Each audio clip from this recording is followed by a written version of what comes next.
designed to securely extend cloud-managed networking for employees, IT staff, and executives working remotely. It allows administrators to deploy network services including voice over internet protocol and remote endpoints with automatic zero-touch provisioning. Additionally, it provides wired and wireless access and increases end-user productivity, creating a secure and worry-free internet connection for your employees. Eastern Teleworker Gateway makes it easy to extend your company's corporate local area network to remote sites across the country, without requiring your employees and devices to install VPN software. Eastern Teleworker Gateway also enables traffic shaping, allowing you to regulate network data transfer, ensuring important applications and traffic are prioritized. So what does this mean for your employees and staff who are working remotely? It's easy to set up. Creating a new remote site is as simple as adding a remote network in your company's user dashboard. Once you've keyed in the access points and SSIDs of your employees, everyone automatically has access to your company's secure network. Eastern Teleworker Gateway also provides secure access to your company's main network from anywhere, with remote access points automatically establishing a secure connection to the company head office.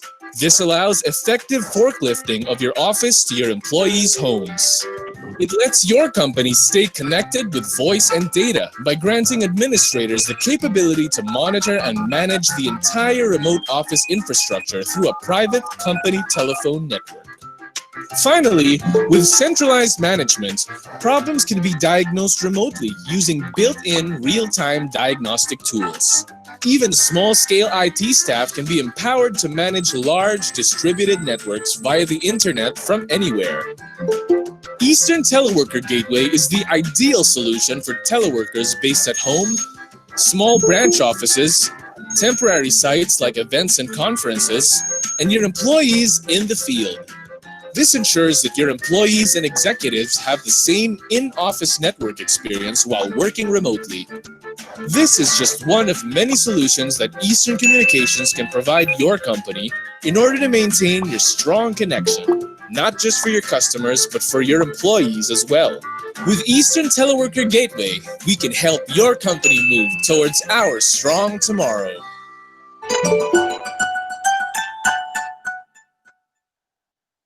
Emergence. The world around us is rapidly changing. The speed of technological advancement means more companies are becoming more tech-centric. And in this digital age, your company needs a solid solution to ensure business continuity and adaptability. What you need is a platform that will help you stay ahead and keep things running smoothly and securely with little disruption.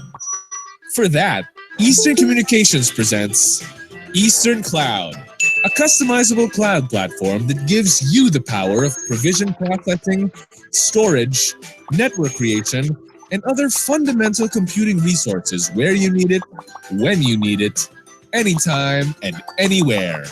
The Eastern Cloud offers instant provisioning, so customers can create their own cloud environment in less than a minute. It also works in any kind of data connectivity, allowing your company to stream and enjoy multiple gigabit speeds from our very own server. Fully customizable options allow your company to pay for only what you'll require and use. So you trade capital expense for variable expense. Your company can benefit from the wide selection of scalable capacity options we offer. There's no need to over-provision since you can scale your own Eastern Cloud as needed. Our cloud infrastructure is locally hosted in a world-class data center, which ensures high resiliency, high availability, and disaster recovery. Combined features of public and private clouds also allow your company to connect your private infrastructure directly to Eastern Cloud. 24/7 local support means that we have multiple channels on standby ready to assist your company's every need or question. Eastern Cloud also provides a 100% service level agreement with corresponding rebates in the unlikely cases of downtime. A simple and transparent billing format also ensures that your monthly utilities and usages are properly listed and easy to understand every time you get your monthly bill. Other effective features and elements ensure that your company enjoys a seamless and efficient cloud experience that is unlike any other. Let Eastern Communications help your company create solutions that boosts your business continuity and productivity through the Eastern Cloud.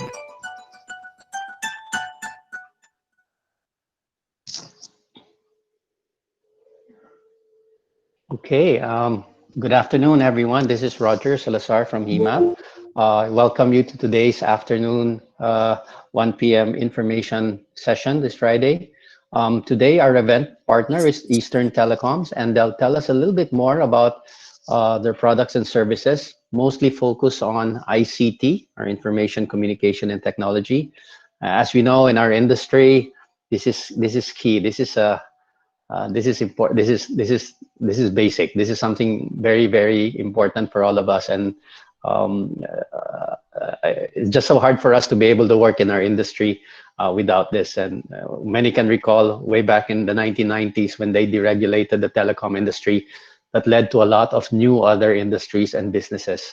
And because of that, we are where we are, and we continue to grow, and we built the IT BPM industry, which I understand employs about 1.2% of the economy, of the population of the Philippine economy, but at the same time generates more than 9% of the country's GDP. So, for a group of folks working in this industry, the multiplier effect and the contribution to the economy is something that's not been registered in the past. So it's really a key industry, and very key to this industry, why we are where we are, is the telecom sector, which because of that, we are able to build an industry where it's able to provide employment, we're able to add value to our economy, to our people. And especially now in this time of pandemic, uh, where we have COVID-19, we are one of the few industries that are operating at very high levels of productivity and capabilities. Admittedly, we have folks coming into office, but then we have a big chunk of folks working from home, and combinations thereof. And because of the telecom industry, we are where we're able to achieve these high levels of productivity. So we're thankful to our event partner, Eastern Telecom, for today to tell us a little bit more about their products. I'm also thankful and grateful to our board of trustees, Gail, who's going to open our session, Jeff, who will conclude our session, and of course Michael, who's always there for us at the NICP. Thank you very much, Michael. On that note, thank you and grateful to everyone. I hope we have a very good discussion. I'd like to turn it over to Gail. Gail. Hello, good afternoon, everyone, and welcome to the 15th virtual membership meeting with members and friends of HIMAP.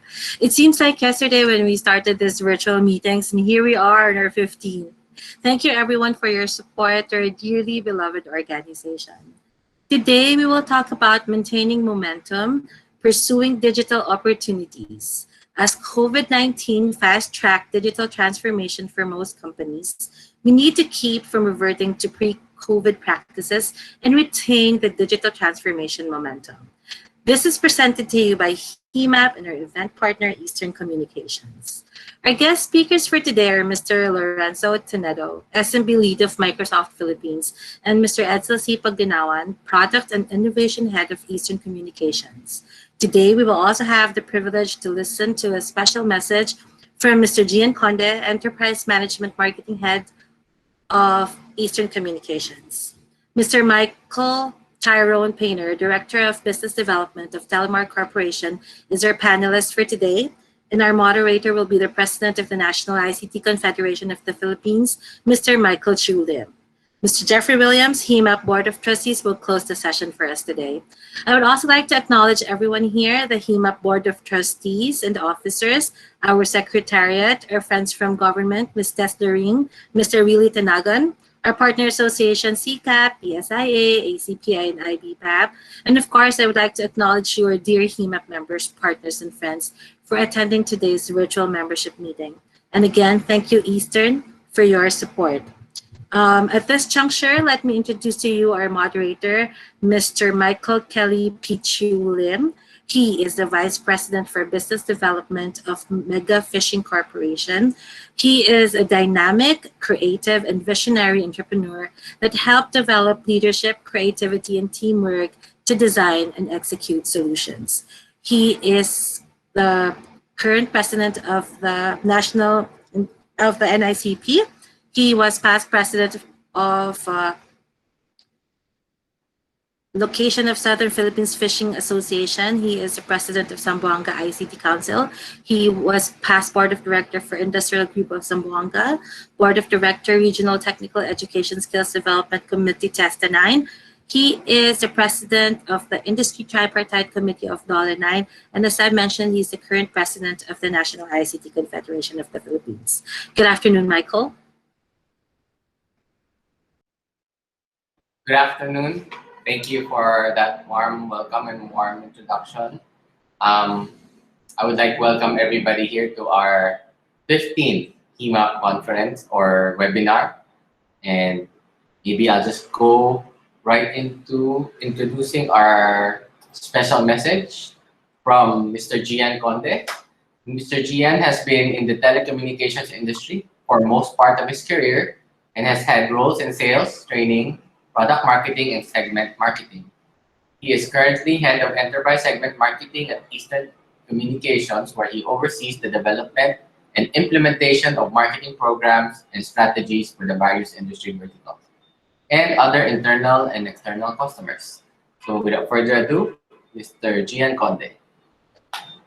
Thank you very much, Michael, for that.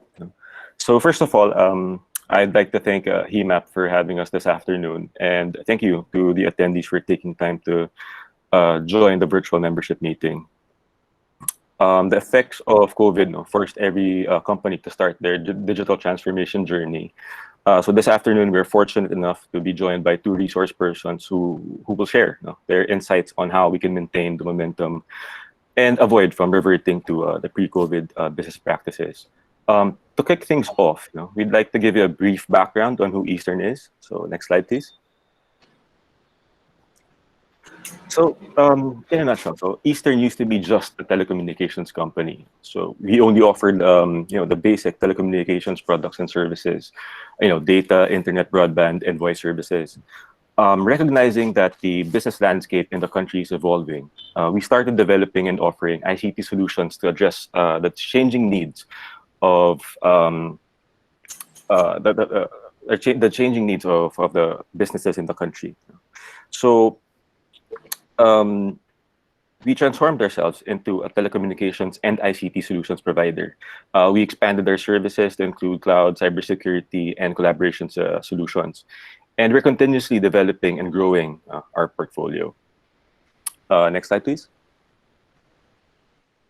So we made sure that we partnered with the best-in-class solutions providers in order to offer only the best services to our customers. That's our high-tech approach. We're also high-touch. We partnered with relevant associations and chambers who best represent the industries that we support. And we make sure that we forge strong relations with these associations. This is by way of supporting their initiatives, such as this membership meeting, not just through monetary support, but more importantly, through the sharing of ideas and close collaboration on activities that we could help them address their members' needs. Next slide, please.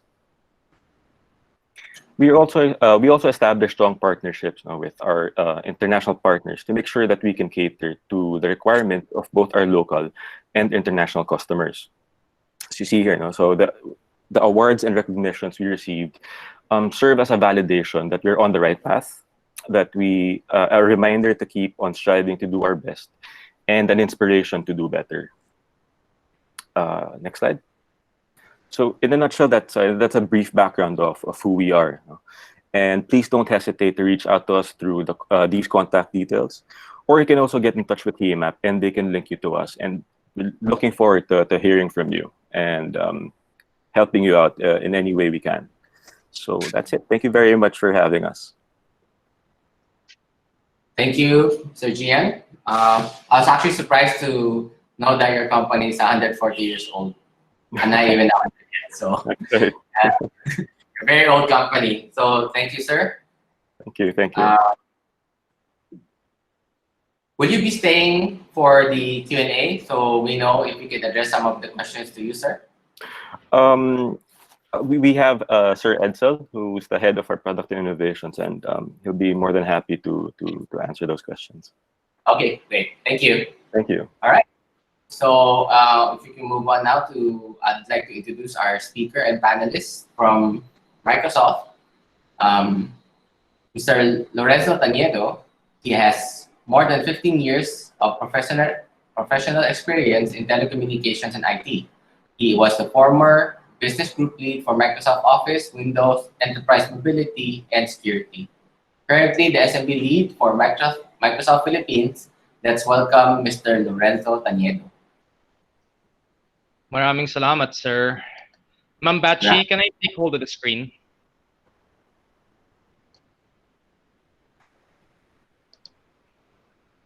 Okay, I'm taking the screen now.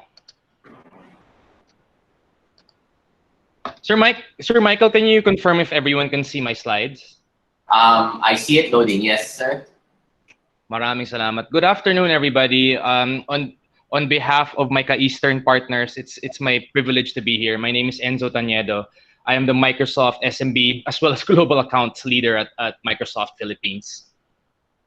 Just to reintroduce my company, this is who we are and this is our center. Allow me to share with you our mission, which is to empower every person, every organization on the planet to achieve more. Just to double click, that's exactly why it's really so fun and so fulfilling for me to work through a partner such as Eastern, as well as to meet an association and connect with the HIMAP membership. Speaking of Satya, he has been cracking the whip on all of us at Microsoft because clearly COVID has changed everything, much like Sir Gian just said. Specific to the healthcare industry, this is what he had to say, right? There is an extraordinary opportunity to apply digital technology to change and to make an impact and to continue to bring value. Satya offers us a model by which we want to understand how to make sense and how to create value within the pandemic. And it's really the 3 Rs, which is respond, recover, and reimagine. When all of this started almost 6 months ago, we were pretty much in respond mode. Lack of a better term, it was survival. So what Microsoft did along with Eastern, and I give them full kudos, is we tried to get as much of our teleconferencing and collaboration tools out into the market to help as many customers as possible. 6 months forward, we're now in this recover phase where it's really we're seeing a lot of companies both grappling with the challenges, and there are many, I will not talk about them, but at the same time trying to figure out how to cost cut, how to be more efficient, where to invest, so on and so forth. But at some point, we are building together as a country, as an industry, we are building toward this reimagine phase, wherein what we do across respond and recover should inform how we will do business moving forward and how we will continue to serve our customers. Okay? Super timely that we're talking about building momentum. So at the risk of sabotaging myself, this presentation is smushed up. I have 20 minutes, but I do want to spend some time talking about what Microsoft and Frost and Sullivan have come to find about the healthcare industry. So I'm going to share you some key points. I'll make this deck available, of course. And then I'm going to do a super hard pivot into what we recommend together, Eastern and Microsoft, or what you can do within your industry now as you try to figure out this respond, recover, and reimagine phase. So really quick, and this is the beginning of that Frost and Sullivan partnership with Microsoft. We took a look at healthcare.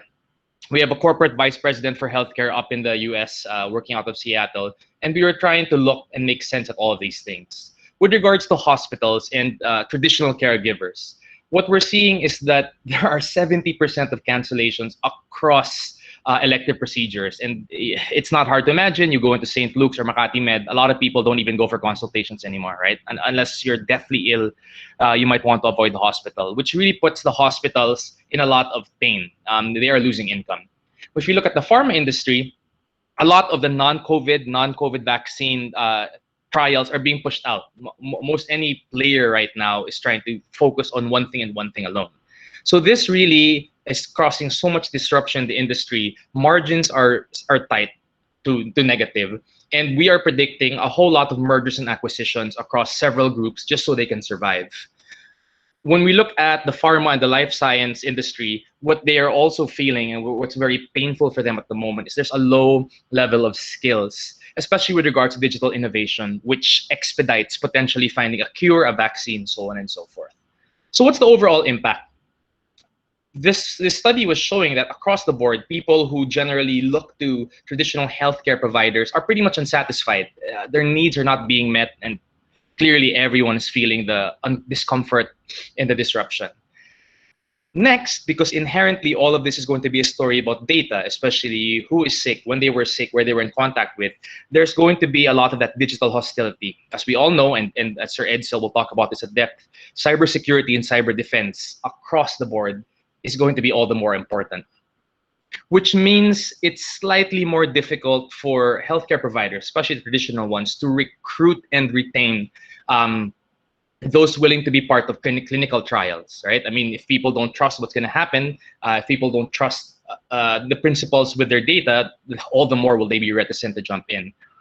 Which finally brings us to the craziest and possibly the most scary projection. If you look at healthcare, in less than 10 years, we're looking at a shortage of healthcare workers, which probably has impact to us in this industry. I mean, we are that backbone, maybe not so much that backbone, we are that skeletal system, that muscular system. We help that portion of the problem. Now, one last, and this is a pretty heavy slide, we were looking to make it easy, Microsoft and Frost and Sullivan. We were looking to make it easy for everyone to understand the impacts across it. But you'll see, just looking at the stoplight gauge, red, yellow, green, the portion of the industry who will be hardest hit is clearly going to be the hospitals, right? But across the line, if you look at everything from pharma down to devices, there will be some impact. The least impacted are diagnostics and digital health. And it's no surprise, spoiler alert, that the reason why there's probably the lowest amount of impact here is because these are segments which have adopted technology, innovation, cloud-based solutions to actually get them on the front foot rather than the back foot. Okay? Let me leave that for maybe 5 more seconds so everyone can digest. I'm just trying to manage my time. So allow me to double click on a few more of the findings. And these are the ones, I apologize, this was 25, 30 slides long. These are just some of the ones which I felt will be relevant to the membership and the people who are attending this virtual meeting. So the first, opportunities for digital health. The first really here is we're seeing is that across Horizon 1, which is the immediate response, i.e. now, we're already seeing solutions which use the best of breed AI tools to include bots being applied. I don't know if you've seen it, but there is a little outfit called AI for Gov, and they've started putting healthcare bots across DOH and several parts of the industry. So even in our very own country, these things are happening. Beyond that, in terms of the near term, we're going to see that a lot of patients are going to change their consuming behavior, if you will, with regards to how they like to be served. And we're going to see a rise of a lot of wearables, which will really be transmitting data, giving a bigger swath of data with regards to patient information. So this is, I guess, good for us in the industry because this is a whole lot more data to be processed, which potentially can be outsourced to countries like the Philippines. And finally, long-term, we're seeing a trend, and this long-term science sounds a bit like science fiction, but the bold prediction here is that patient records are going to be all the more important. So it's going to be data, data, data, data. He or she who manages that data best will be the most valuable. And as you layer on, this is the science fiction part, VR, potentially robots, bots, AI, this is really going to increase, especially as mental health issues progress, right? It's not going to be so much a sickness of virality, of a viral nature, but this stress of living this way is really going to take a compounded effect.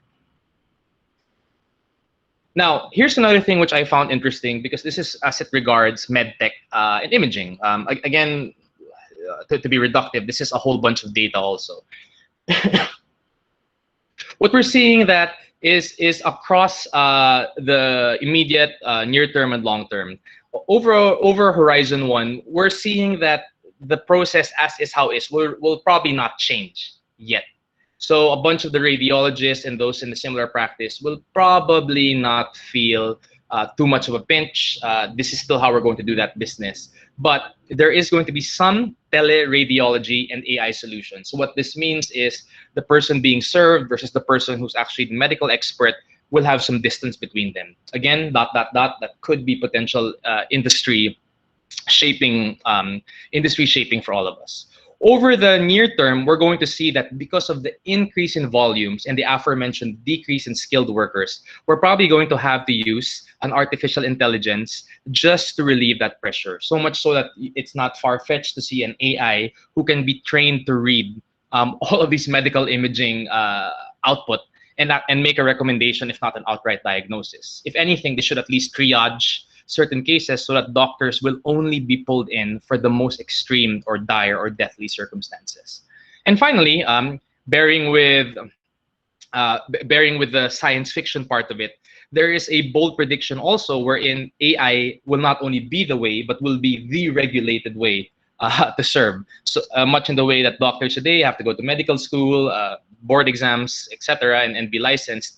The AI itself, the one doing the thinking, the diagnosis, the recommendations itself is going to be what is going to be regulated, not the physical doctor anymore. So there are several of these. I just wanted to spend 2 slides on it.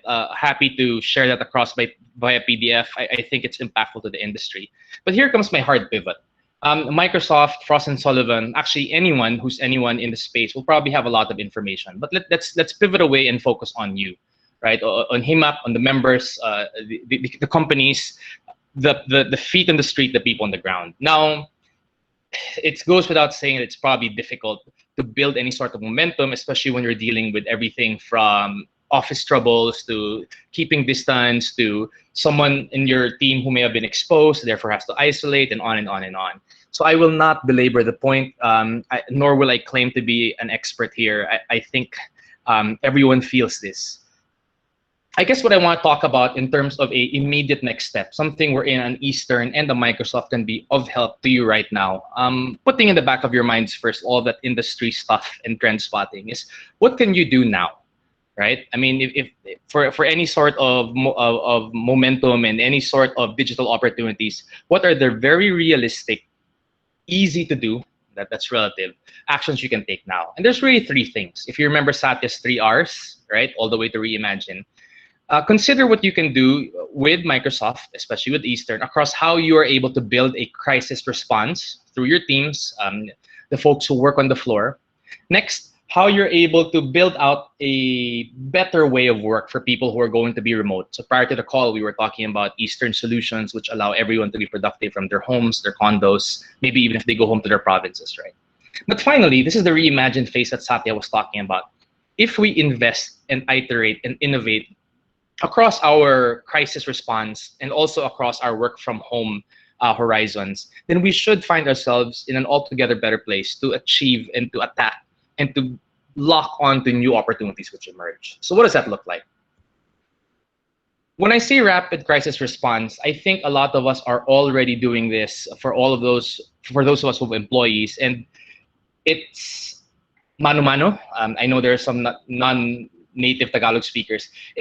A lot of it is manual, and a lot of it happens over text and Viber. But what we're seeing in terms of digital is we're seeing companies build out applications which are designed so that employees can coordinate their information, ask for resources, even ping for help, especially during these crazy times. Instead of it being offline through text or sometimes on Viber, which can be hard to consolidate with a company system, this app is something which puts it together across the organization so that HR and all the way to senior leadership can take stock of where everyone is and how everyone needs to be helped. Okay, so these are things, and we actually have templates. You don't have to code this.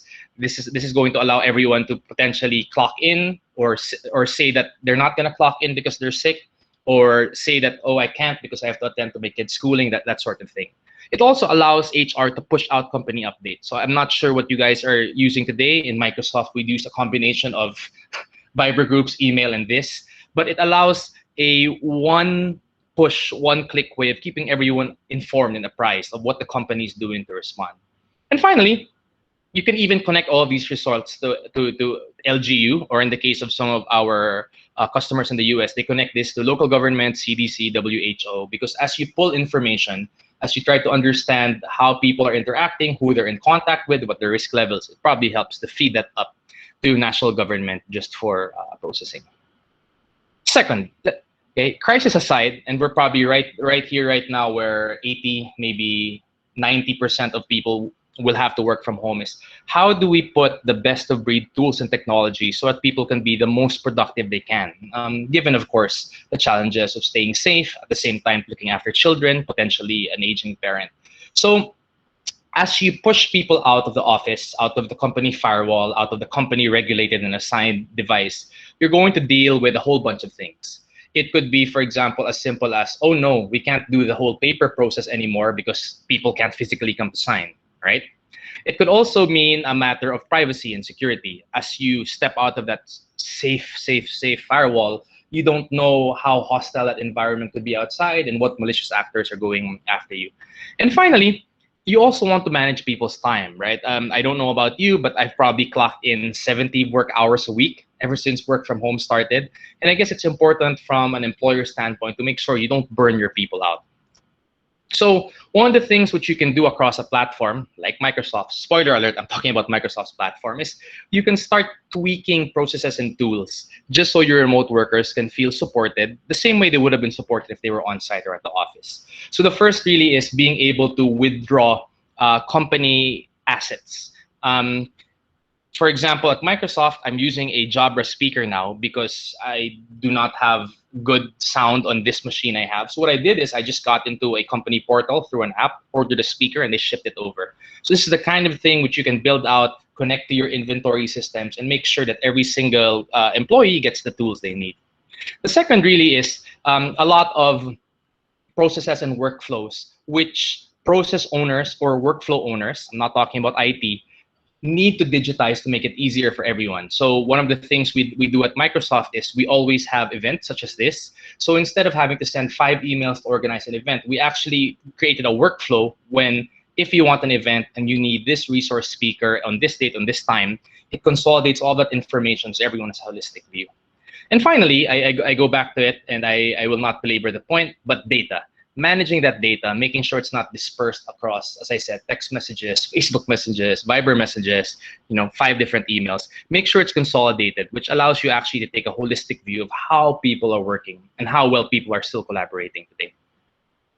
So one of the things which is interesting, Priceline Pharmacy, which is an Australian firm, they instituted what was once a pilot project of one of their employees who was not even in IT, of just essentially an ordering and a workflow application, which they used right in the middle of the pandemic. Started out as a pet project, but they realized it was so good, it served everyone who needed to be served, that they made it company-wide.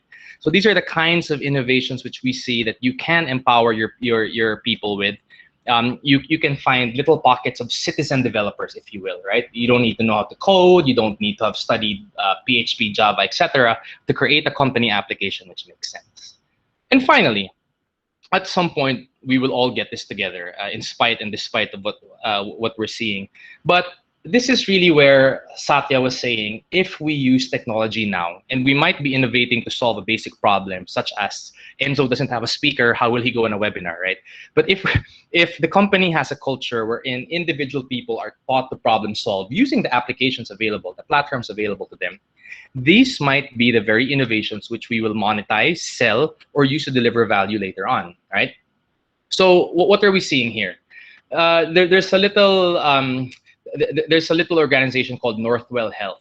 And what happened here was that in the midst of all this craziness with the pandemic, one doctor playing with, it's essentially an RPA, low-code, no-code platform called the Power Platform.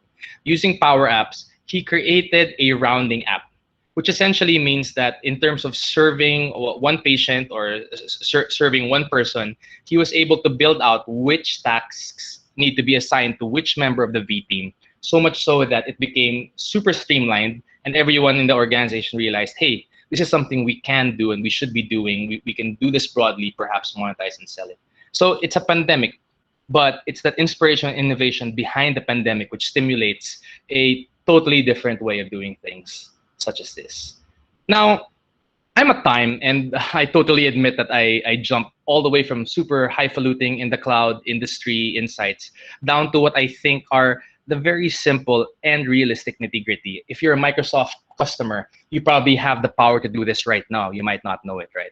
But at this time, more than anything, we go back to Satya and saying innovation is probably going to be what we need. It's not clear how and when this thing will end, but that spirit of innovation, that culture of building, finding solutions is what we need right now. And in closing, I just want to say that's what I would like you to use us for. I make no pretense to know anything about anything and everything about how you work, but I would like to help. So in closing, I just want to shout it out back again to my partners from Eastern. As Gian said a while ago, yes, started out totally traditional telco, but if you look at the swath of services across the internet and across voice, but going into managed services, the cloud, and even cyber defense, that's where we play. That's how we use us, and that's how we can empower you and your people, especially your people, across these very crazy times. So thank you very much. Magandang hapon, and I'll stick around for comments and questions at the end. Back to you, Michael. Thank you, Sir Enzo. What a wonderful presentation and what a powerful platform. I believe it's also aptly named Microsoft Power Apps. It's the Power Platform, yes. Okay, so very interesting. One thing that I guess most people are already dying to know is how do they take advantage or how do they subscribe to that service?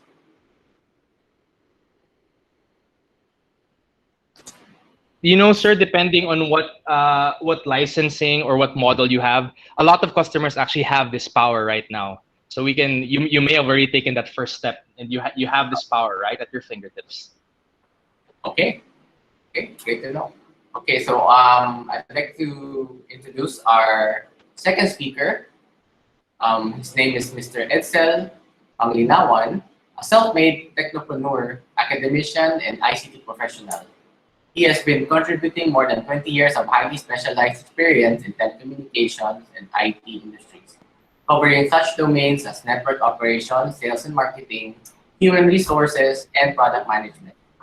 He is currently heading Product and Innovation Division of Eastern Telecommunications and is accountable in formulating solutions, portfolio strategy, and roadmap, creating programs to achieve product performance and executing every phase of a product's lifecycle, from ideation to development to market positioning. A true business chief with a can-do attitude and sustained passion for extreme customer delight. Mr. Edsel Panglinawan is the customer advocate within his Eastern. Everybody, please welcome Mr. Edsel. Hi guys, good afternoon. Edsel again here from Eastern Communications. See if I may grab the screen share for a while.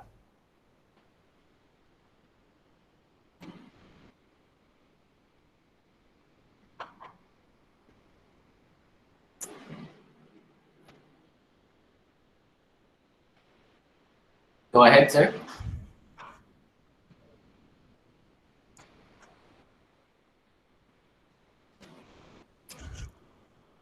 Buffering. We can see your screen. So you can see the screen now? Yes, sir. Okay, that's great.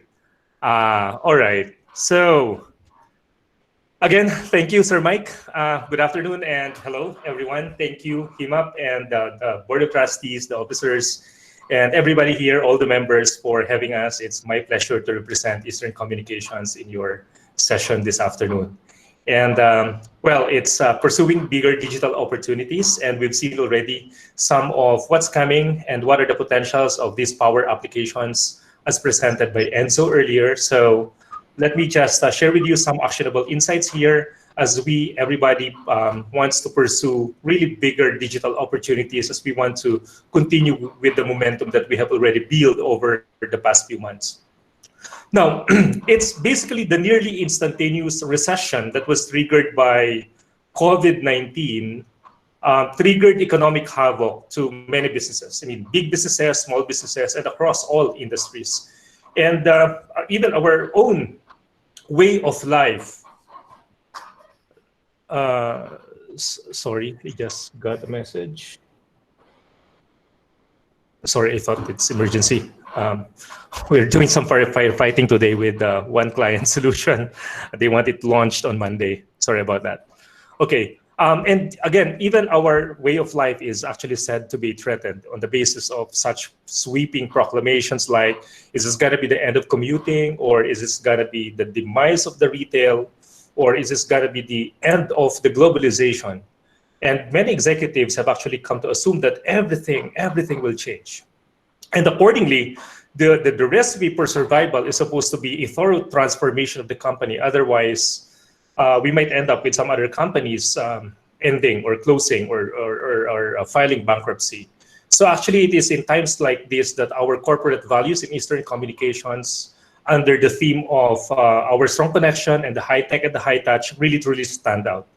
We've been working with our clients based across all industries to do the right thing for them, to do the right thing for you. So for some of you are already part of the base of Eastern, and also the communities and the stakeholders, and of course the economy that we are all part of.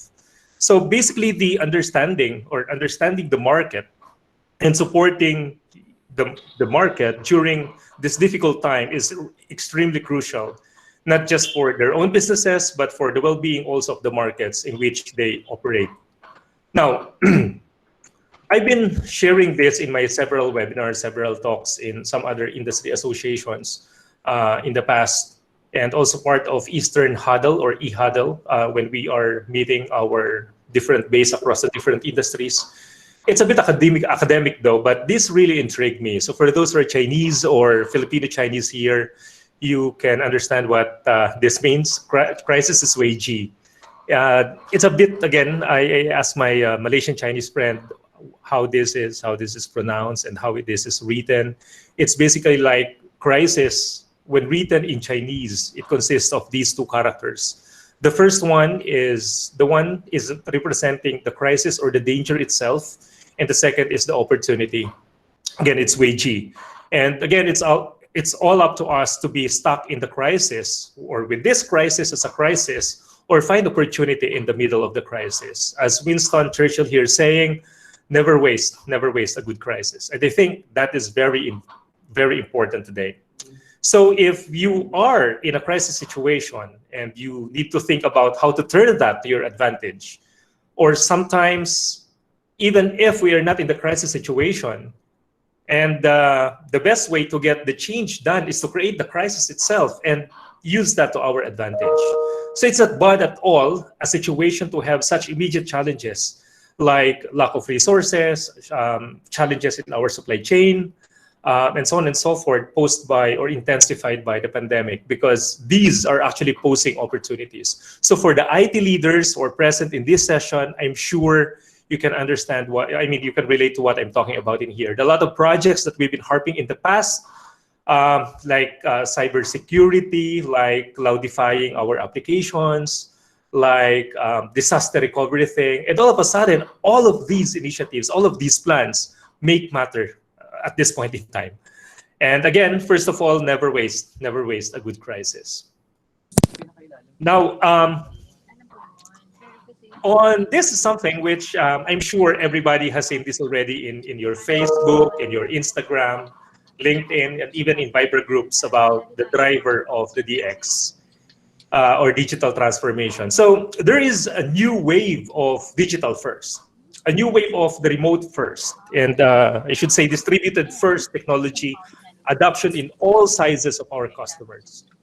And I should say a lot of those in archaic business will probably just go out of business permanently if they don't do the necessary transformation or if they don't find their pivot these days.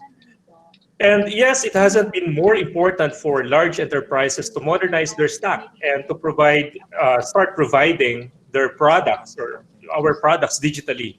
And in fact, that also happens to us, Eastern Communications. I'll share with you later how we found our pivot in the past few years. And many companies have started to change their operating models.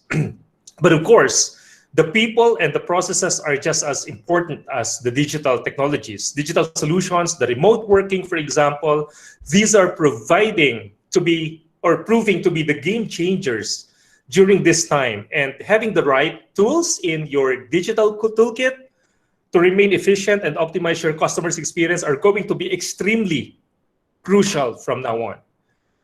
You've heard about the RPA, the power applications that Enzo mentioned earlier, artificial intelligence. Of course, that complements the internet. And cybersecurity or security is always part of the game.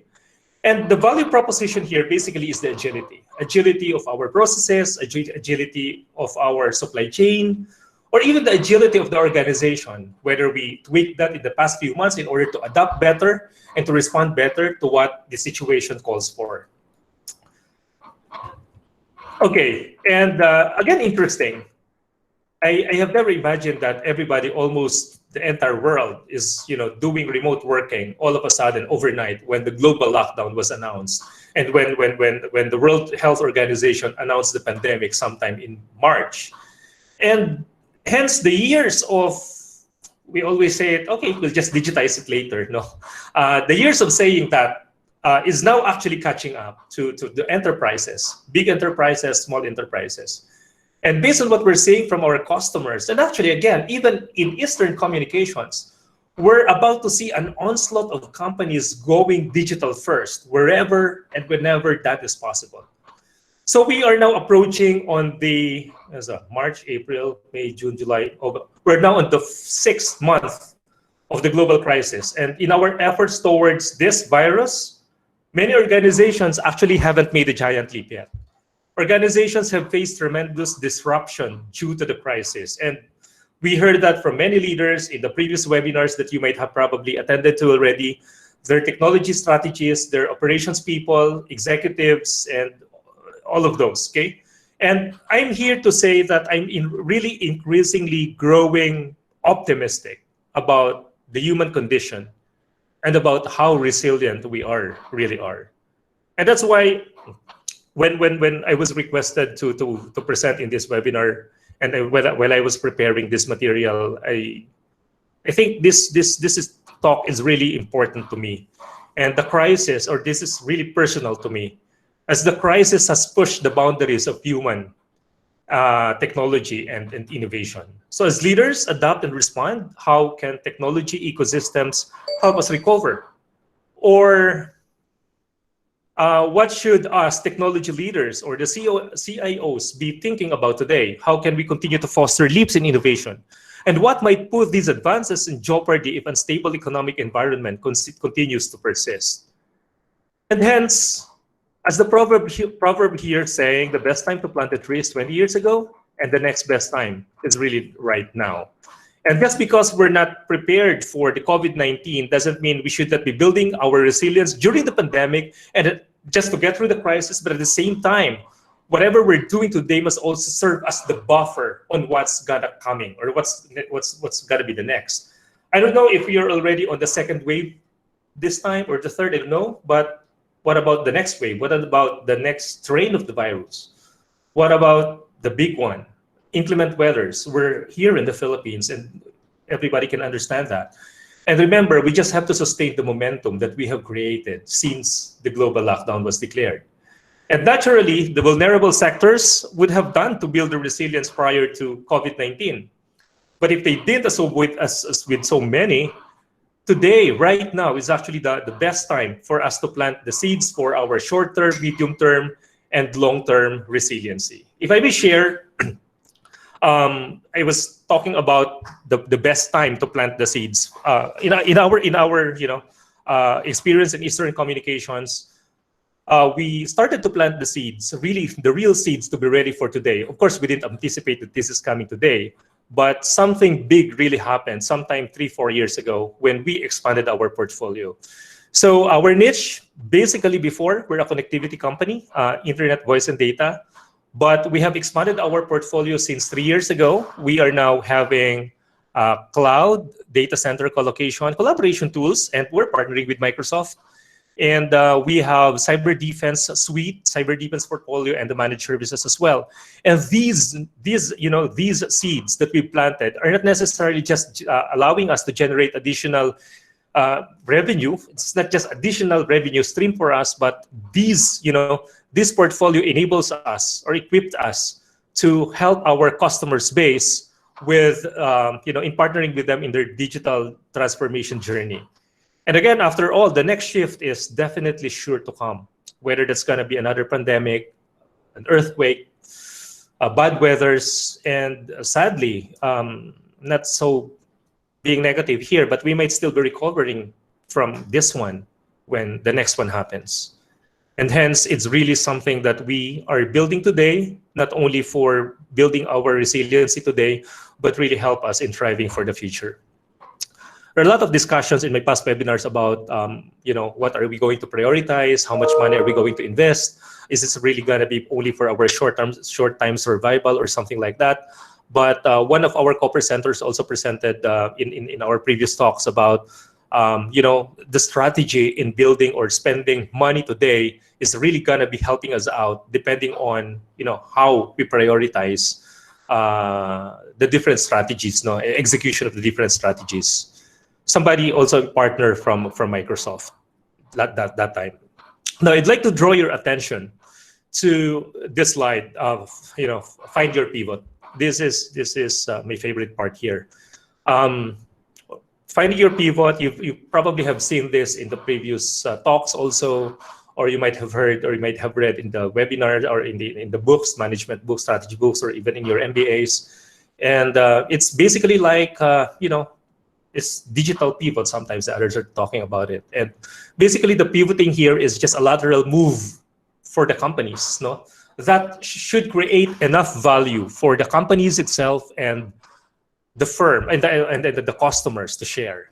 So the reality of how companies are dealing with the crisis and preparing for the recovery tells us a very different story. I mentioned about one pivoting to business models that's conducive for short-term survival, and of course, along with our long-term plans, long-term strategies, and growth as well.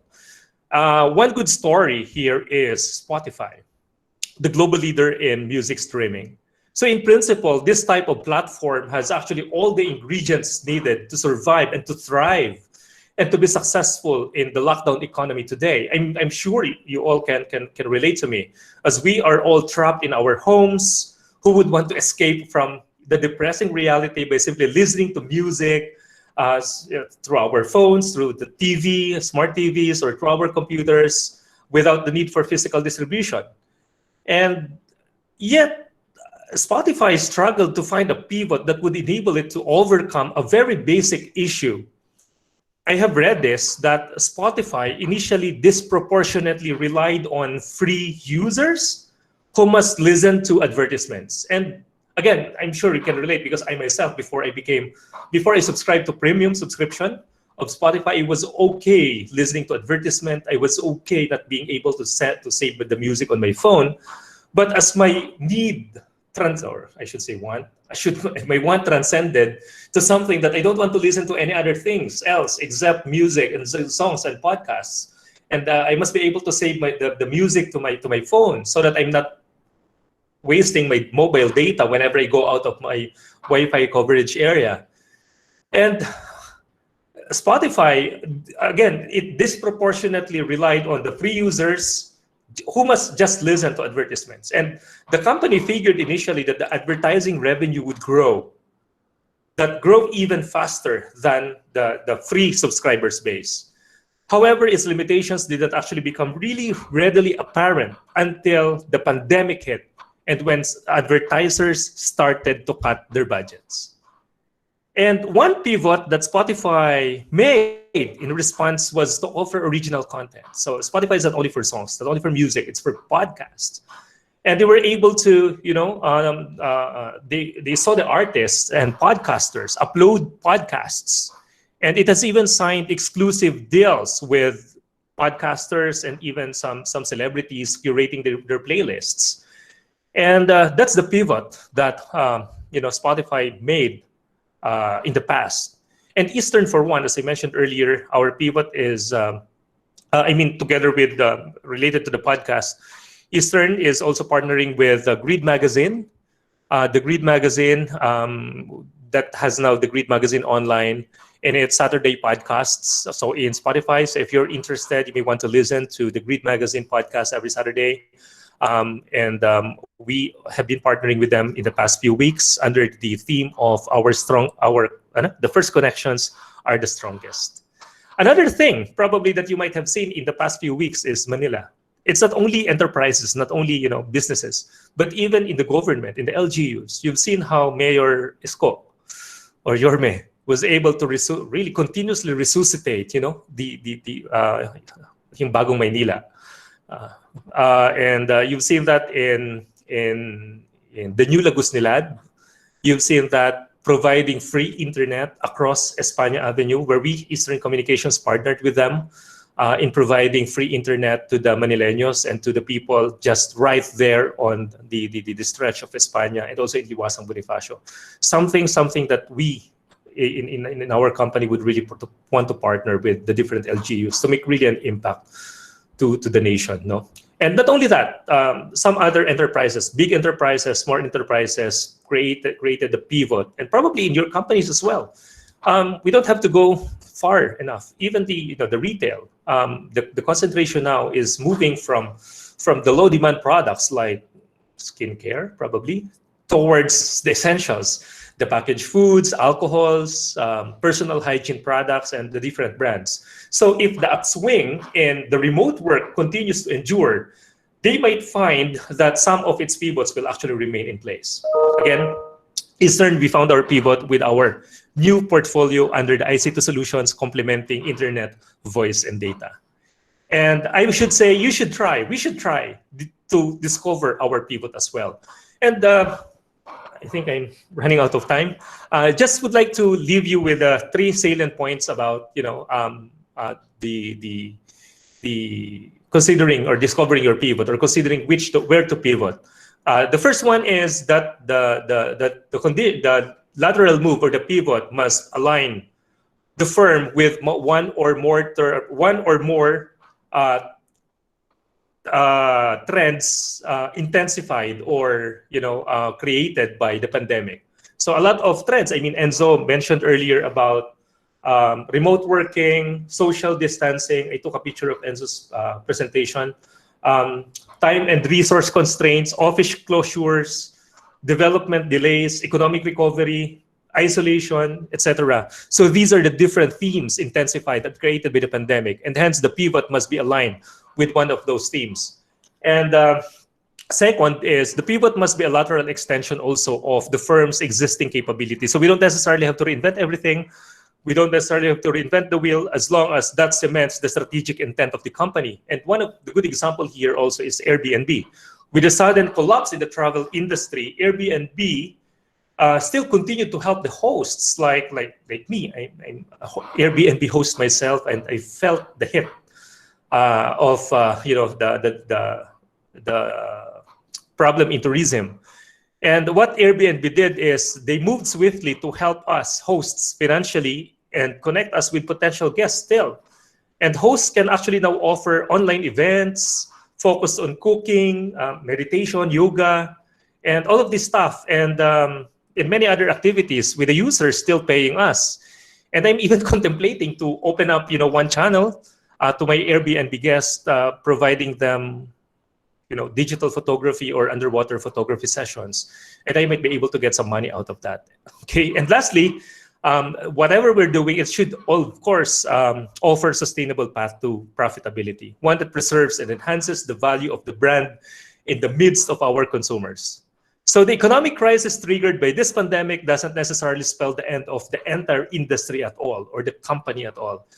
Of course, yes, it does weed out the business models that failed to pivot towards the new reality characterized by short value chain, social distancing, remote working, and even the enhanced use of technology.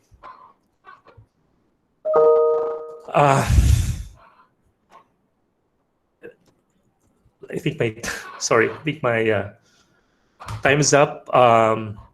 But let me just skip some of the slides here, and let me just go to my final slide about rethinking the business model. This is also something which my favorite topic when every time I talk to my team, to my product team about rethinking or always discovering new business models or commercial models. So as I always tell my product team, no matter how awesome, how nice our products and solutions are, if they are not applied with the right fit or the right business model that fits the customer requirements, it may just mean nothing. And one thing that I would like to share, again, there are different business models and there are different approaches that we can, do this. There are some economies that are encountering really big challenges, and this may be the time also for you to do some integration, mergers and acquisitions, or even expanding your products, lateral expansion of the products, or horizontal integration, I should say. And just one example, just one good story that I would like to share also is about the business model that Eastern is doing at the moment. I'm glad to share to you and to announce for, I think this is the first week that I'm announcing this to all the attendees of our webinars, that the Philippines will actually soon see the availability of the locally hosted geo-redundant multi-cloud in the country. Of course, there are a lot of public cloud providers. In fact, Azure from Microsoft is also part of our portfolio. But we also have our own cloud, as you might have seen in the video earlier, the Eastern Cloud, and not only the Eastern Cloud, which is hosted locally here in Manila, but what I say is there is going to be an availability of a geo-redundant multi-cloud in the Philippines. And as we are partnering with another cloud provider, putting up their cloud, currently putting up another cloud outside Metro Manila. So if you are thinking about cloudifying your applications, virtualizing your infrastructure within the Philippines, if you're concerned about the data sovereignty, then you may consider also geo-redundant solution provided by Eastern Communications. And that is happening this quarter. And that is exactly the momentum that I'm talking about. So that's a pivot that we've created. Rethink your business model. We have rethought our business model, and there are a lot of other topics that I would like to share, but maybe in some other times we'll discuss more about the different levers that we will be able to help you sustain the momentum that we have created overnight. Thank you very much, guys. Again, this is Edsel Paglinawan from Eastern Communications. Let's all stay safe. Always be healthy and keep on inspiring others. Good afternoon. Okay, thank you, sir. I'm happy to know that you guys were able to successfully pivot to other products that you now are able to sell to the industry.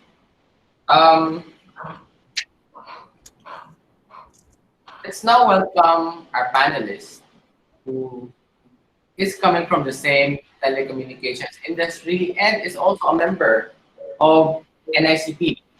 Michael Tyrone Paynor, Tyrone as we know him. He is the Director for Business Development of Telmark Corporation, a company in the Philippines that currently operates in the broadcasting sector since 2016. An industry member of TICTAP and TICTA, I think the cable company Association of the Philippines. Currently, he is also the Chief Information Officer of Taytay Rizal Information ICT Council and also a board member of NICP. Let us welcome Michael Tyrone Paynor. Hello, good afternoon, Michael. Good afternoon, everyone. Thank you for having me this afternoon. Yes, I'd like to just inquire about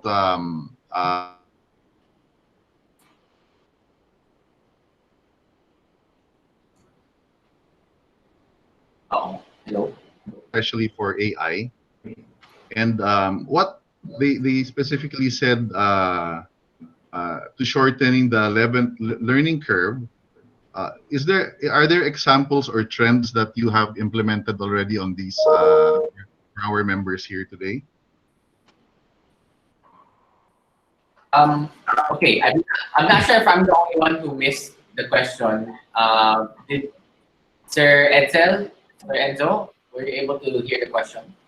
Yeah, do you mind, Mr. Paynor? It came out super choppy. I only got every other word you said. Oh, sorry.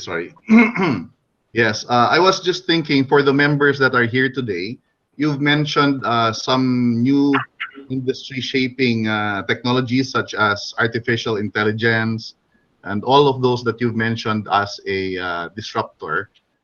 From your experience for the members here today, what is your what is your could you give examples of trends that you have done it already with others, with other companies with the same membership here in HIMAP? And so, if I may answer first, Yes, coming sir. from, Go ahead. okay, from Eastern Communications, we are about to start AI, RPA, and IoT. So just watch out for some of our PRs and our social media pages. We are in the works of partnering with some OEMs, and I'm actually excited to announce that to you in one of these coming, I should say, months, I guess. But not yet, so far, not yet. So for the current portfolio of Eastern, covers the data center, colocation, the Eastern Cloud, and other clouds, collaboration tools, well, mainly under Microsoft umbrella, and cyber defense, protecting your infrastructure, the applications, the virtualization, the even the endpoints, and also the managed services. That's on top of the connectivity. Of course. Yes, Edsel, you were also presenting about what do you call this, the remote working as a game changer, and agility of the organization and the supply chain. Knowing HIMAP members, they usually adjust to. They have to convince their clients, for example, in going for remote working, right? And it also depends on the security that you can enable them, so that they are at least at the decision for expanding their operations. Do you have already an experience on what's the best practice to convince these customers of theirs so that they would now be agile in this change? Siguro, sir, let's start with our experience also in Eastern. In Eastern Communications, one of the challenges that we encountered during the first few months of lockdown is tawag dun, yung customer experience namin. Okay, in Eastern, we contracted a BPO to handle a certain percentage of customer tickets, and one of the issues that we encountered, a really big issue that we encountered, is the BPO that we contracted with was not able to deliver the committed resources. I mean, of course, they don't commit on the resources, but they commit on the SLAs. And when we were reviewing the performance, there was an issue about the time to respond to the calls, the number of minutes commitment in responding to emails, and when we called for meeting with them, and they were so honest with us, telling that okay, unfortunately we don't have many people who are able to go to office. And they even asked us, okay ba sa inyo? Sorry for the foreigners here. Okay, for the expats here. Is it okay with Eastern Communications that some of our agents will just be working from home anyway? It's secured, and if we can establish a VPN anyway, but they are accessing our tools. Imagine somebody else, not part of our organization, are establishing a VPN to Eastern Communications network. And of course, the immediate reaction is, of course not. Okay, we can't allow that, because that will also expose our different parts of our infrastructure. Imagine our telco infrastructure is there, our IT infrastructure is there. Even if we, of course, have policies in our firewall, that's still something that we need to worry about. So we said no, and we were able to help. What we did is we just boost or we augmented the manpower of our own internal customer experience to compensate for the lack of resources provided by that BPO. And later on, when we come up with a solution, in fact, that's the first video that was presented earlier, the Eastern Teleworker Gateway.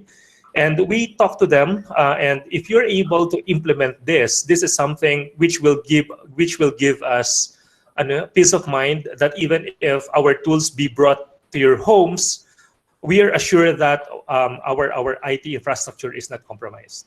So to answer your question about what is the what are the suggestions in order for us to embrace the remote working, balancing the remote work and the cybersecurity. Number one, of course, is the zero trust policy. That's one thing. I mean, for all IT professionals here, you know what I mean. As much as possible, we try to implement the zero trust policy. Don't give access, levels to somebody else, to anybody else, beyond how much they need it. No, and VPN is something which everybody is using if you're accessing your tools.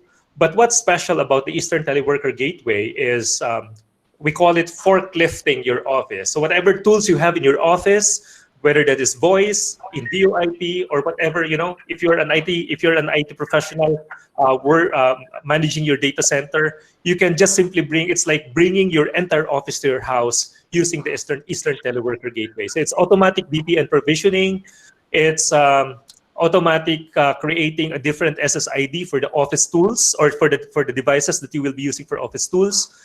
Because one thing that we believe is even our office network is not secure these days. Imagine, we are sharing the same Wi-Fi with our family members. We're sharing the same Wi-Fi or network with all the unsecured devices. Or probably even Alexa is listening to me right now, finding to figure out what my talk is all about. And all of a sudden, when I open up my browser, I see some ads already related to whatever we're talking about in here. So that's how unsecure the network is.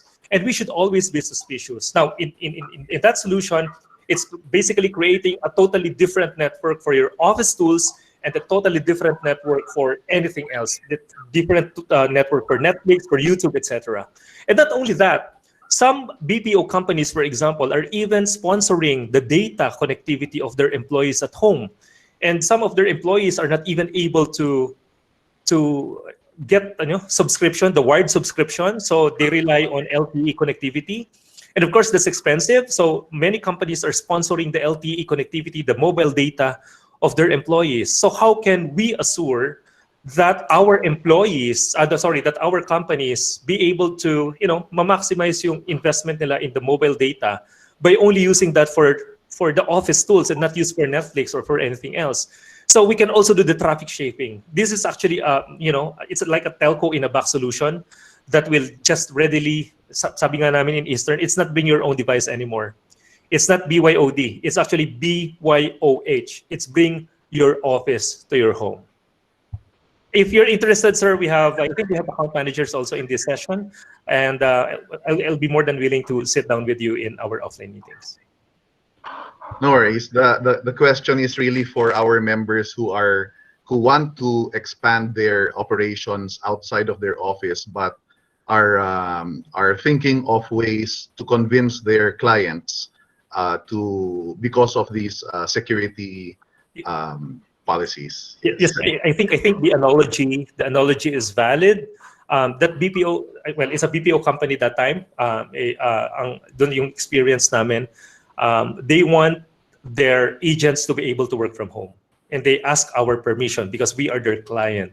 We ask our permission if we are okay that they will do that. And when they explain to us what is the setup, blah blah blah, of course our IT people rejected the idea initially, and until we had a common agreement on the implementation of the ETG, Eastern Teleworker Gateway. So I think it's gonna be the same thing, sir. Pero in principle, kasi there is really no single cybersecurity solution that will address all of these things. Depends on the use cases that we want to address. If it's a simple remote working, then probably that's the solution. But of course, it's not only bringing our office to our home, but we also have to take care about the data security, the data privacy, the data security of. The security of our clients' information, of our employees' information, so all this stuff. Thank you. Thank you. Thank you, Tyrone. Maybe I can open up another set of questions later on. I'd like to maybe ask questions from the audience. We've been getting some questions, and maybe we can ask them first, if you don't mind. Okay, my first question is for Enzo. And you mentioned that 10 years from now, will have a 14 million shortage of medical agents or medical related agents. Since it's a forecast, uh, 10 years from now, what do you think the industry can do so that in 10 years time you will at least lower that or even eradicate that shortage? Sure, I will attempt an intelligent answer. Again, I am not the labor nor industry expert, but I think if you nitpick that projection, it's mostly born of the fact that the rate of change of the technologies in the industry is unsurpassed, right? I mean, the new thing that comes out wasn't here 5 years ago, and what came out today might be changed 2 years from now, et cetera, et cetera. So it's really the ability to innovate fast and to keep a pace of all of these changes, learn the technologies, certify the people, open it up and serve as many people before the next thing comes along. So I would say, and this is going to sound super cheesy like a Miss Universe answer, the culture really comes first. If it's not an innovation or learning based culture, a culture within the organization which rewards learning and studying, then by nature, every time something new happens, the organization won't even endeavor to learn it. And as we say in Filipino, malilipasan na lang tayo, right? So that's really it. It's cheesy to say, but the push is really to start figuring out what to come next and prepare for a culture where we're always prepared. That's one. Now, the more if that's the soft skill, the hard skill really here is being able to up train people without going through formal learning structures. So what I'm going to say here is that at the risk of being a radical person and not agreeing with Yusek Lenny Briones, this isn't at the college level at all. I don't think we should have med tech courses or a new medical degree, what have you. This is professional development. So what we're seeing here is as an industry, and I know my colleague Joanna Rodriguez pitched to you something, Mr. Lim, at an industry level and as us, as a professional level, we have to be able to have recourses wherein our people can go back to school. And that could be formal time off, which is paid so people study, or that could be certain days off or weeks off where people can enroll in the program. So the intervention is at the professional level. And that's something which it's going to take a lot of bold business leadership to say, okay, nagpapasweldo ako or I'm paying this person's 100,000, 200,000 peso salary, and yet I'm allowing him not to be productive for me. And that's a totally different business model because you're betting on the person. So it's two things. It's the culture, but then the business model which allows and embeds for learning within a for-profit setup. And that's what it's that's it. That is what it's going to take. Okay, thank you. Actually, that's a good answer. Let's not wait for 14,000 graduates to come out. We have probably 14 million. 14 million. We probably have 14 million already of agents that we can upskill, and we go through. I guess we just create curriculum or training modules for them so that we can help them upskill themselves for the new normal. Thank you. Great answer. Hi, Mike. Hi, Mike. Yes. There's a question from the audience, Mr. Giancarlo Gono. It says, Yes. more doctors and hospitals are realizing that with the integration of the new technologies to medical services, it's now time to treat their patients in innovative ways. What do you think is the best practice or tool that they need to start implementing in this fast-paced digital era? I think that question is for Lorenzo more. Sure. Okay lang, Sir Eds. I'll jump in, then please add commentary. So, question is, what are the interventions, right, from the technology side? Hindi sa pagtataas ng sariling bangko or not to flex my own muscle and toot my own horn. What we're seeing, at least in the healthcare industry, is there's ways, intelligent ways, wherein hospitals, primary caregivers, all the way to the back-end support are using a platform like Microsoft Teams.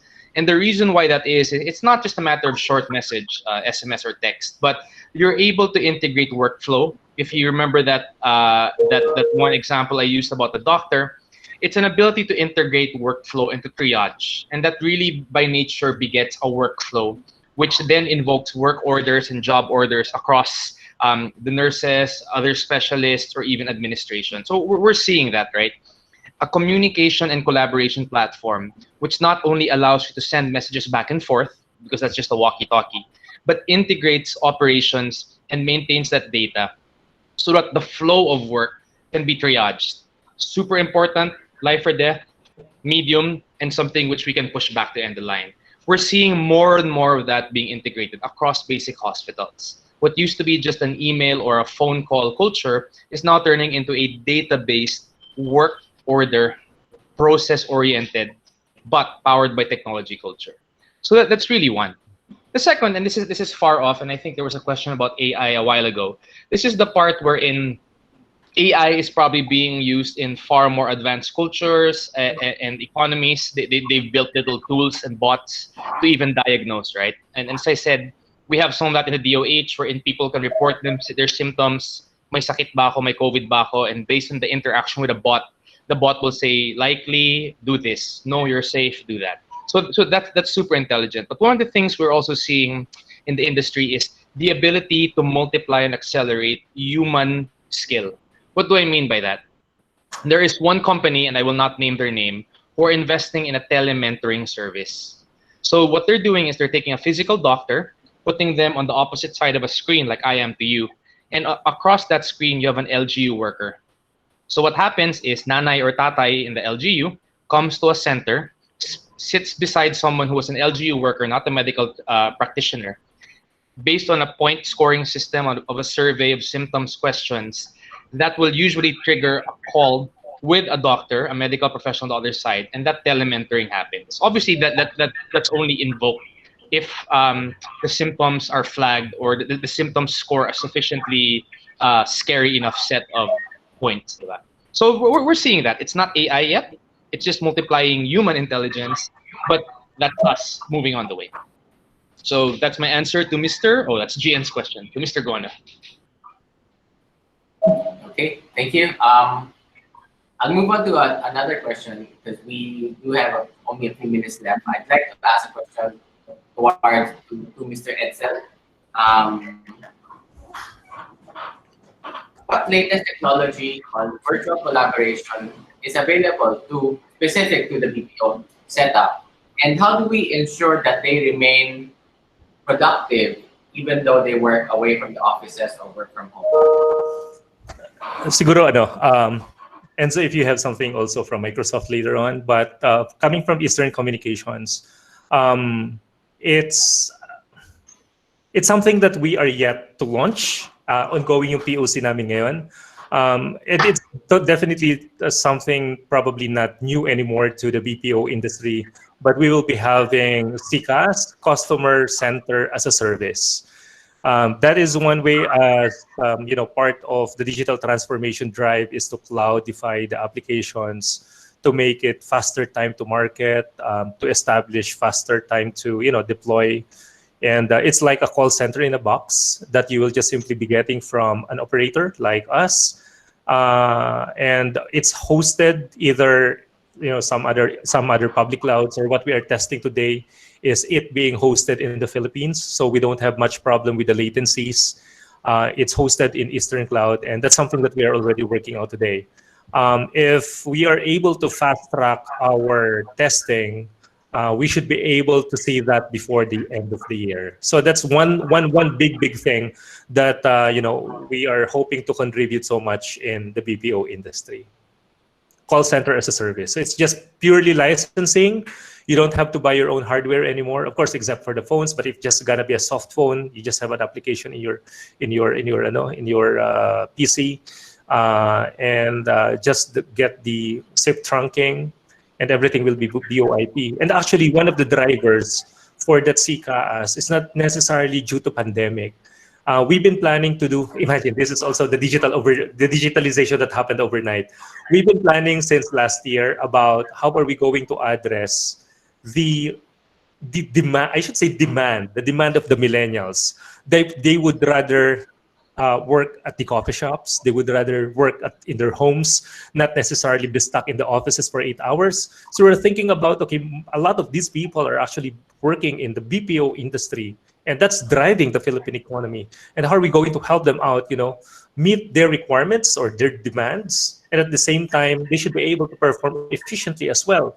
So while there's a lot of analysis paralysis thing, all of a sudden, when the pandemic hit, boom, we decided we go for it. And then we're doing the testing. Okay, thank you. Anything to add, Sir Enzo? So on top of the contact center services of Eastern, it's probably not the best marketed. I think Microsoft, this is where we need a partner like Eastern who's better at it. We have accelerated our virtual desktop services. I think the most in the space, you're probably more familiar with the Citrix or similar based solutions. Windows actually, not surprisingly, has its own version of that. So Windows virtual desktop environments have actually kicked up into high gear. Many of the BPO customers that we've had prior to all of this, and again, we are not the expert. We know we're not your guys' top of mind yet. So a lot of the customers we've had started exploring WVD. Another half is really running Citrix, but instead of doing that on the traditional server infrastructure, running Citrix and Azure. So these are things super basic, right? It allows for a very quick pivot in a short amount of time. But these are some of the little ways we're trying to help out. Okay, great, thank you. Sir Tyrone, would you want to ask one more question? Last question for them? I'm good, thank you. Okay, I have one last question for both of you, sir. And then this is probably our last question before we turn it over to Mr. Jeff. This is more, I guess, for both, but I'll start with Microsoft first and then Eastern Telecom. What bigger opportunities should companies in the HIMAP health sector / IT BPM sector take advantage of? And the reason why I wanted Microsoft to answer first is Microsoft has more of a bird's eye view from a worldwide perspective, what is in demand, what services are in demand now. So what would you suggest to the HIMAP members here, the IT BPM companies here, to take a look at? And then maybe how can Microsoft and Eastern Telecom help these companies take advantage of that? So this is, again, me being guessing and trying to be intelligent in doing so. The report looks pretty clear to me. We're looking at a whole bunch of data coming down the pipe, and this could be everything from primary caregivers in the United States and those networks of caregivers being outsourced to us, potentially a lot of medical information, the aforementioned CAT scans, MRIs, so on and so forth.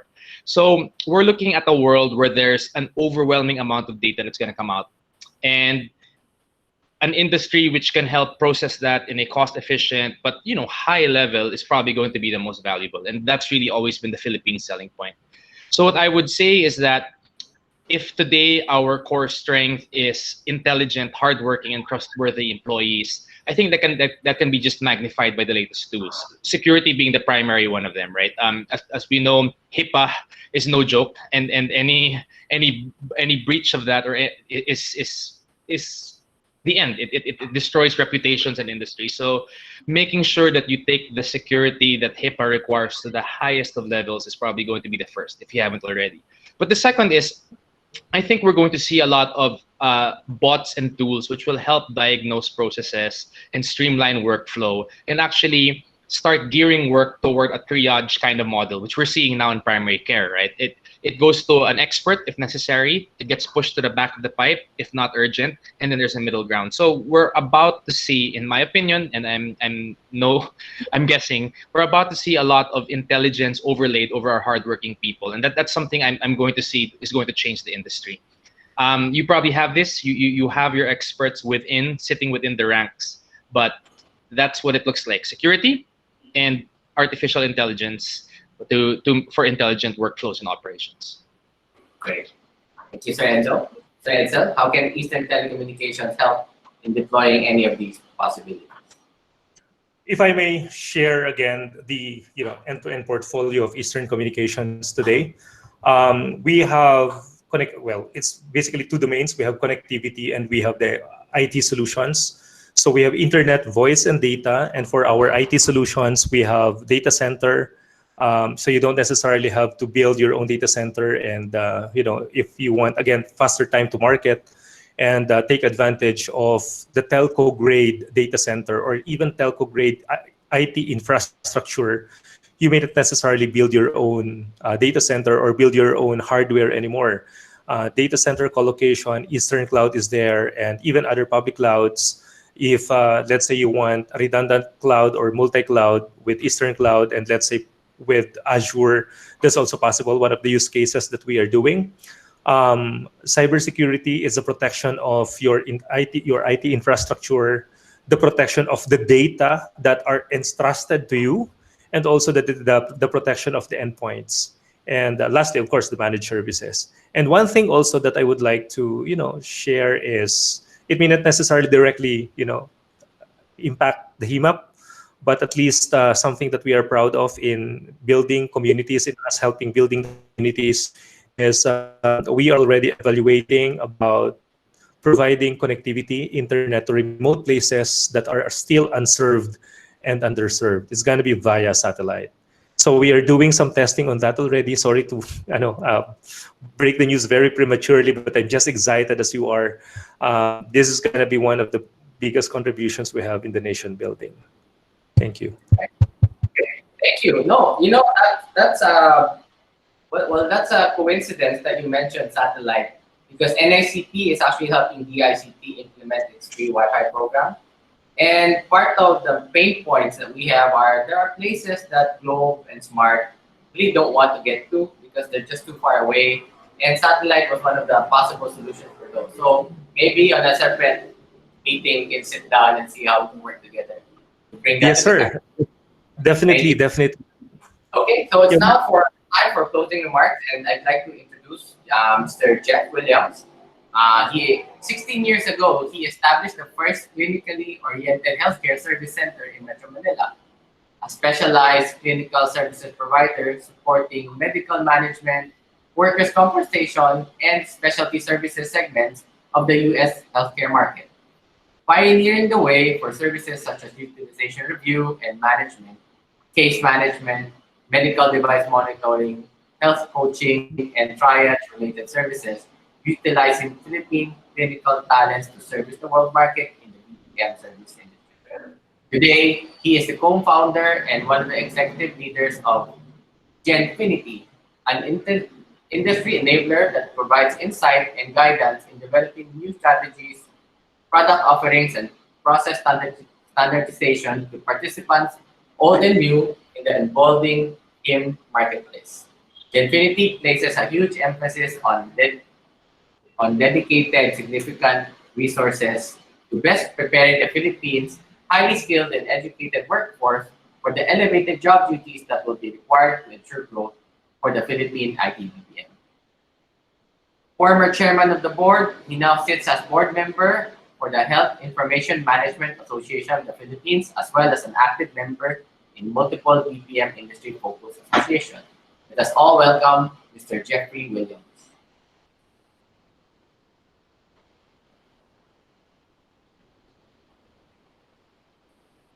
I can't hear you, sir. Can you hear me now? Yeah, there you go. There we go. Okay. Sorry, I have to apologize for that intro. I think that's longer than my closing is going to be. I should have gave him a shorter intro for that. I didn't realize they were using that. But anyway, really another fantastic session. I mean, the main takeaway for me on this entire thing was collaboration and partnership. It came up over and over again throughout the whole session today. I want to do a quick shout out to Roger and Gail for their welcoming and opening remarks. But then Gian Conde from Eastern, the videos, and it was a very good explanation to show how Eastern had, and I'll jump around a bit, how it had found its pivot per se, and did collaborations with Microsoft and a bunch of other entities to kind of really come out to the market with a much better and more solid platform that addresses the needs. So, and again, we just keep hearing that over and over as we go. I mean, we then went on to our next speaker, which was Lorenzo Tenedo from Microsoft.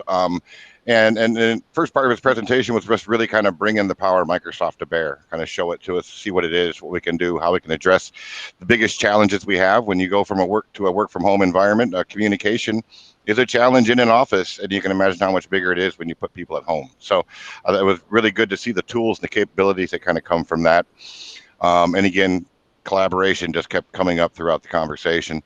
And then when we went to Edsel from Eastern regarding the COVID, how it has pushed the boundaries of technology and innovation. He brought out the big guns and brought out a quote from Winston Churchill, which I think is a very apt one. And regardless, one we should pay attention to. Never let a good crisis go to waste. And anybody knows in any business or anything you're doing, doesn't matter how good or great your project is or product is, if it's not addressing somebody's pain or making life better for them, you have a really hard time selling it. People don't usually all that prophetic. They don't see forward. They only deal with the now. So it's very, very important to, when there is a crisis, that means there's opportunity. So that's the way to look at it. A year ago today, I think we were all wanting to be the next disruptors, right? We all wanted to be the next Ubers, the next Airbnbs. At some point in time, Mother Nature said, hey, you know what? It stepped up and showed us what a real disruption is and brought us this COVID situation that we're all kind of dealing with. And I think, again, that's a very, very solid point that we need to keep preparing for what is the next inevitable future crisis. This is not the last one. There's going to be another one. There always is. There always will be. So while we're doing everything we're doing now today, let's make sure we're also looking forward and implementing and putting these steps in place to systemize them so that we're prepared for the future. And to kind of find our pivot and be open to rethinking our business model. Again, very wise advice. So again, thank you for both the speakers and what they had done for their presentation, and I think very valuable information. We then went to the panel section, which was moderated by none other than Mr. Michael Lim. Thank you so much. I mean, you've been doing so much work from an NICP aspect, and you were certainly the moderator extraordinaire for this. So that was a good job. Thank you on that, sir. Michael Painter coming in with kind of leading the questions for us. And I think, some real world questions, AI, RPA, IoT, all these things. I want to see some real world examples of it. We've been talking about it for so long, and we know people are implementing it. So I think it is a valid question. And maybe we talk about a future event or a future webinar where someone really, really, truly demonstrates real world where AI is happening, where RPA is happening, and not just in kind of these big esoteric models of where it's happening in some crazy behind the scene. Here's an output from a big data. Look, really, where's it being used? Security concerns, connectivity, all those kind of things bring up. We got a new acronym, BYOH, and that's Bring Your Office Home. I like that one. That's again very adept for the current times. And then lastly, before I just end this, I would like to say I'm sorry I don't have a sash, but if I had a sash, Lorenzo, I'd have it for you here because your Miss Universe answer was perfect and spot on. So really do appreciate that. So, and then the other thing is congratulations. The last time I closed, I kind of made a hissy fit about hearing the new normal over and over and over again. I did not hear it once on this presentation or in this webinar. So thank you. We got a variation of it, the new reality, but we did not hear new normal. So I'm so happy for that. And as always, a big shout out to the HIMAP Secretariat for putting together another fantastic event. And thank you to all of you that attended the event and participated. Really, it only works from all of us working together. So with all that, I'll say see you again, same bat time, same bat channel. So thank you, everybody. Thank you, everyone. On behalf of HIMAP, thank you for the session today. Our speakers, our moderator, our team. Thank you very much, everyone. Have a good afternoon and a good weekend. Emergency situations and global crises has had a profound influence on how people live and work, with many employers adapting remote work arrangements. Aside from a stable internet connection and the right productivity tools, companies and employees must ensure that their devices and data can be securely accessed as if they were still in the office. Which is why Eastern Communications presents the Eastern Teleworker Gateway. Eastern Teleworker Gateway is an enterprise-class firewall, virtual private network gateway, and router. Each model is designed to securely extend cloud-managed networking for employees, IT staff, and executives working remotely. It allows administrators to deploy network services including voice over internet protocol and remote endpoints with automatic zero-touch provisioning. Additionally, it provides wired and wireless access and increases end-user productivity, creating a secure and worry-free internet connection for your employees. Eastern Teleworker Gateway makes it easy to extend your company's corporate local area network to remote sites across the country without requiring your employees and devices to install VPN software. Eastern Teleworker Gateway also enables traffic shaping, allowing you to regulate network data transfer, ensuring important applications and traffic are prioritized. So what does this mean for your employees and staff who are working remotely? It's easy to set up. Creating a new remote site is as simple as adding a remote network in your company's user dashboard. Once you've keyed in the access points and SSIDs of your employees, everyone automatically has access to your company's secure network. Eastern Teleworker Gateway also provides secure access to your company's main network from anywhere, with remote access points automatically establishing a secure connection to the company head office. This allows effective forklifting of your office to your employees' homes. It lets your company stay connected with voice and data by granting administrators the capability to monitor and manage the entire remote office infrastructure through a private company telephone network. Finally, with centralized management, problems can be diagnosed remotely using built-in real-time diagnostic tools. Even small-scale IT staff can be empowered to manage large distributed networks via the internet from anywhere. Eastern Teleworker Gateway is the ideal solution for teleworkers based at home, small branch offices, temporary sites like events and conferences, and your employees in the field. This ensures that your employees and executives have the same in-office network experience while working remotely. This is just one of many solutions that Eastern Communications can provide your company in order to maintain your strong connection, not just for your customers, but for your employees as well. With Eastern Teleworker Gateway, we can help your company move towards our strong tomorrow.